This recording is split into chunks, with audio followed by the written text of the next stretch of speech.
You ever notice how the first day at a new school feels a lot like stepping onto the stage of a play you didn't audition for?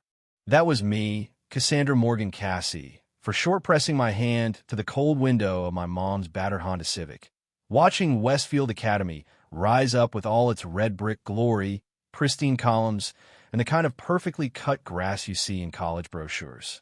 If I'm honest, I'd spent the whole ride wishing I could disappear right into that back seat.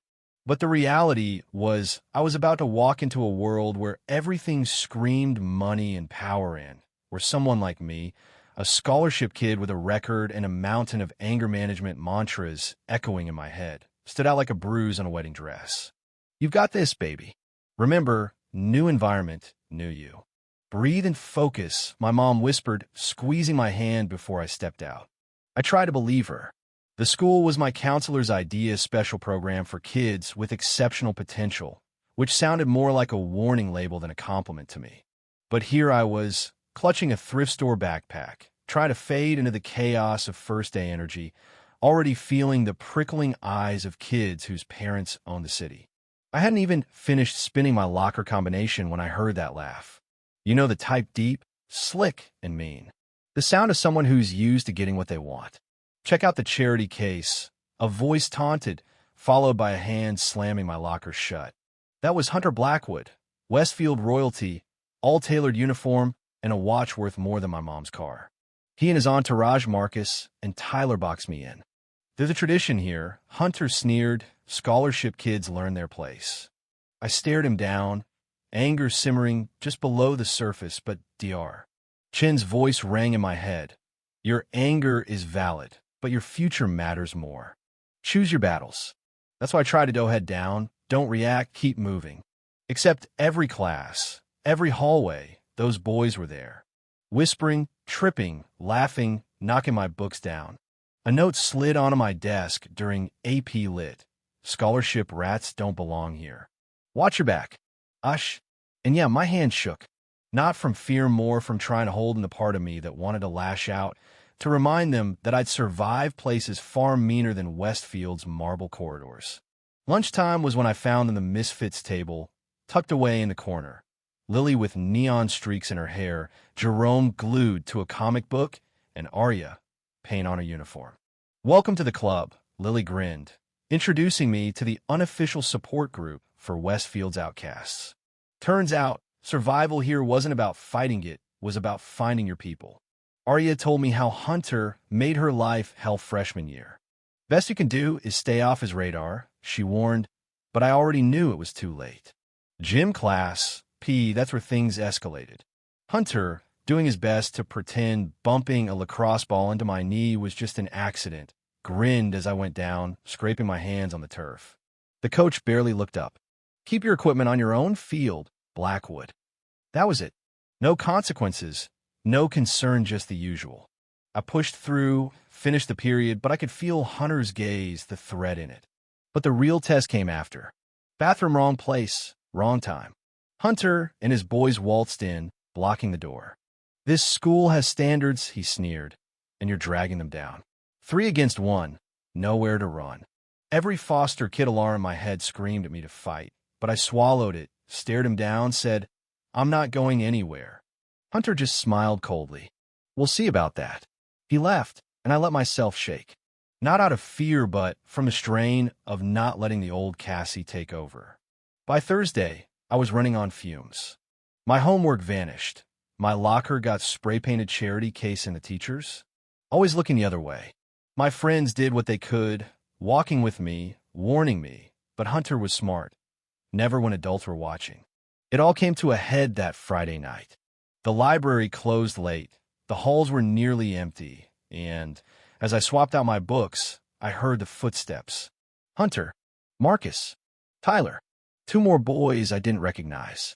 Buildings closed to students. I tried, but Hunter just jingled a set of keys his dad was on the board after all. We need a private conversation, he said, his friends grabbing my arms. I could have fought back, but I knew how it would look hangry foster kid snaps, just like they always expected. They dragged me into an empty classroom. Door looked. 5 boys, 1 exit. Hunter stepped forward, voice all fake calm. You're going to transfer out. Tonight. Tell your mom you can't handle it. Or things get unpleasant. That's when the switch flipped inside me, the calm before the storm. I tried. I whispered, more to myself than them. I really tried to be different. Hunter laughed. Trying doesn't mean anything here. Only winning matters. I dropped my backpack, shifted my stance. They didn't see it coming. I moved first elbow to Tyler's gut, then used his body to launch myself at Marcus, knee to chest. Chaos. Desks flying, boys scrambling. I swept a lacrosse player's legs, choked him out on the ground. Marcus charged. May threw him over my hip with a judo toss. Hunter backed toward the door, hands shaking now, blood already blooming from his nose where my fist had landed. You broke my nose, he howled. That's just the beginning, I said, but the cavalry arrived, security, the janitor, the lights coming on. 20 minutes later, I was in the principal's office, hands cuffed behind my back. Police called my mom on her way. Hunter's dad was already there, demanding my head on a platter. She attacked them unprovoked. Look at her record. But then Lily, Jerome, and Arya burst inly holding up her phone, playing the video she'd recorded of the whole thing. Hunter's threats, the dragging, the attack. The room went dead silent. The cop watched, then turned to Hunter's dad. That's assault and unlawful detention. The only reason these boys aren't in cuffs is because they're minors. He told me I'd need to give a statement, but that I wouldn't face charges, clear self-defense. Principal Morrison tried to scold me for the level of violence. I cut him off. I try to do it your way. Keep my head down. Follow the rules. But your star students wouldn't let me. I hurt them because the alternative was letting them hurt me. I promised myself a long time ago I'd never be anyone's victim again. When my mom walked in, still in her hospital scrubs, she listened to it all, face unreadable. Then she turned to the principal, her voice steel. Uncuff my daughter. She was assaulted by 5 boys and defended herself. If you want to punish someone, start with the one who orchestrated this attack. Hunter's dad blustered, but my mom recorded everything, his threats, his attempted bribes. Either we handle this right, or the board hears everything, she said, calm and unflinching. In the end, Hunter and his friends got suspended. His dad made a huge donation to the scholarship program, and I walked out without a mark on my record. The next week, everything changed. Suddenly, I wasn't invisible. The video spread across school. Kids I'd never spoken to messaged me. Thank you for standing up to him. You're my hero. The other scholarship kids, the misfits, the quiet ones, they walked taller. Hunter and his crew, gone, scattered, their power broken. Principal Morrison asked me to join a student safety committee, help overhaul the whole system.